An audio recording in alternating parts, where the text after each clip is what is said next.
نحمدہ و نصلی علی رسولہ الکریم، بسم اللہ الرحمن الرحیم۔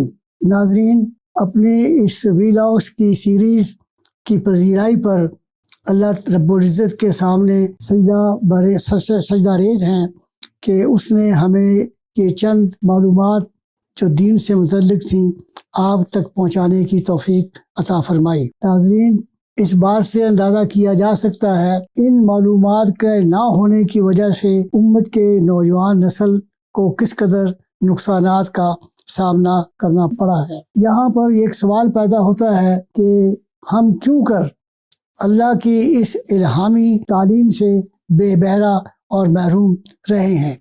اس کی وجوہات میں سب سے اول بات تو وہ تحقیقی اور تصنیفی کام ہے جو امت نے سر انجام نہیں دیا۔ اس موضوع پر عربی کے اندر بے شمار معلومات قرآن کی تفاسیر اور احادیث کی کتابوں میں، نیز فقہ کی کتابوں میں دی گئی ہیں، جن کے بارے میں ہم آئندہ تفصیل سے گفتگو کریں گے۔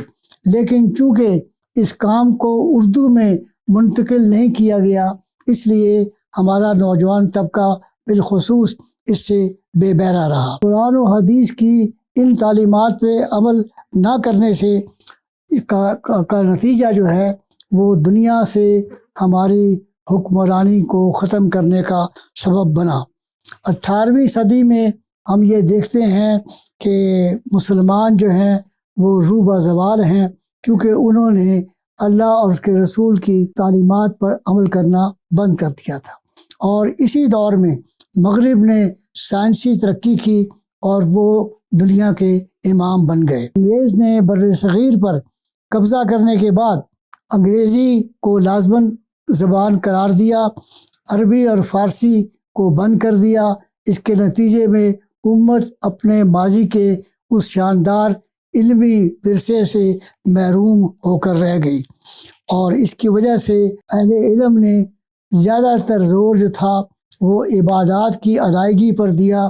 یعنی یہ بتایا گیا کہ اگر صرف ہم نماز، روزہ اور اس طرح کی عبادات پر عمل کر لیں گے تو یہ کافی ہے، جبکہ اسلام کی جو دیگر تعلیمات تھیں ان سے اغماض برتا گیا۔ ناظرین، یہاں ہم چاہیں گے کہ آپ کے سامنے ماضی قریب میں جو جنسی تعلیم کے بارے میں معلومات پائی جاتی ہیں اس کا ایک بہت مختصر سا ذکر کریں۔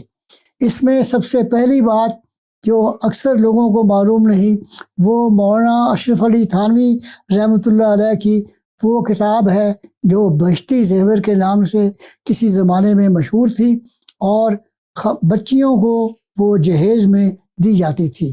اس کتاب میں سید تھانوی صاحب نے بہت تفصیل کے ساتھ جو شادی بیاہ کے مسائل ہیں ان کو بیان کیا ہے۔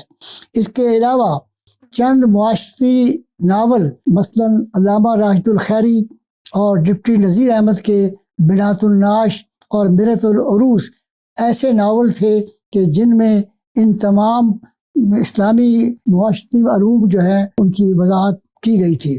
حالیہ زمانے میں سید مودودی کی مختلف کتب، پردہ، حقوق الزوجین، ضبط ولادت، اور اس کے علاوہ تفہیم القرآن میں سورہ نور، سورہ احزاب اور دیگر صورتوں کی جو تشریحات کی گئی ہیں وہ بہت اہم ذریعہ ہیں اس طرح کی معلومات کے بارے میں۔ ناظرین، 1990 میں جب ہم یونیورسٹی میں پروفیسر تھا تو وہاں ایک کتاب لکھی جس کا عنوان تھا قرآن حکیم اور علم الجنین۔ اس کتاب میں یہ واضح کیا گیا کہ سیرت اور قرآن کریم میں آخر تولید و تناسل کے بارے میں اس قدر معلومات جو ہیں وہ کیوں زیر بحث آئی ہیں۔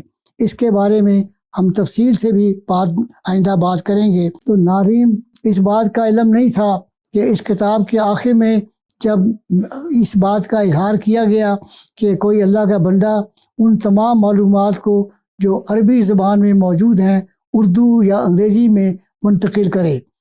اس بات کا بھی علم نہیں تھا کہ عرصہ 16 سال گزرنے کے بعد 2006 میں مجھے اس ایک کتاب کی تصنیف کا شرف حاصل ہوگا جس کا نام ہے سیکس اینڈ سیکچولیٹی ان اسلام۔ یہ کتاب تقریباً 800 صفحات پر مشتمل ہے اور اس میں اس موضوع کے مختلف پہلوؤں پر سیر حاصل گفتگو کی گئی ہے۔ اس کا افتتاح اسلامک انٹرنیشنل یونیورسٹی اسلام آباد میں ہوا۔ اسی طریق پر 2006 میں مجھے اسلامک اکیڈمی کیمبرج کی جانب سے ایک کتاب sexuality education issues and challenges to Muslim ummah لکھنے کی دعوت ملی۔ اس کی اشاعت جو تھی وہ 2020 میں ہوئی اور اس کا اردو ترجمہ جو تھا وہ جنسی تعلیم، مسلم والدین کو درپیش مسائل اور ان کا حل کے موضوع پر شائع ہو گئی۔ اسی طرح 2022 میں حضرت صلی اللہ علیہ وسلم کی آئلی زندگی کے بارے میں ایک کتاب شائع ہوئی۔ اس کے علاوہ 2023 میں فیمنزم یعنی عورت اور مرد کی مساوات کے بارے میں 2 کتابیں اردو اور انگریزی میں شائع ہوئیں، جس کا عنوان تھا عورت حریف یا حریف، اور انگریزی کتاب کا عنوان تھا وومین فرینڈ اور فو۔ ناظرین، 2018 میں چمن بطول نامی ایک رسالے میں ایک مسلمان خاتون جن کا تعلق پاکستان سے ہے اور وہ کینیڈا میں مقیم ہے، ان کا ایک مضمون شائع ہوا سیکچولیٹی ایجوکیشن اسکولوں میں۔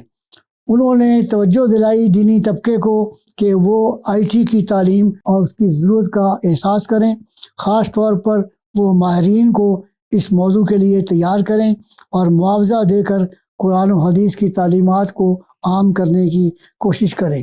ناظرین، ہماری ان ویلاگز کی یہ ایک حقیر کوشش بھی اسی سلسلے کی ایک کڑی ہے۔ ہم اللہ تعالیٰ سے اس کام پر مزید کام کرنے کی توفیق کی دعا کرتے ہیں۔ والسلام۔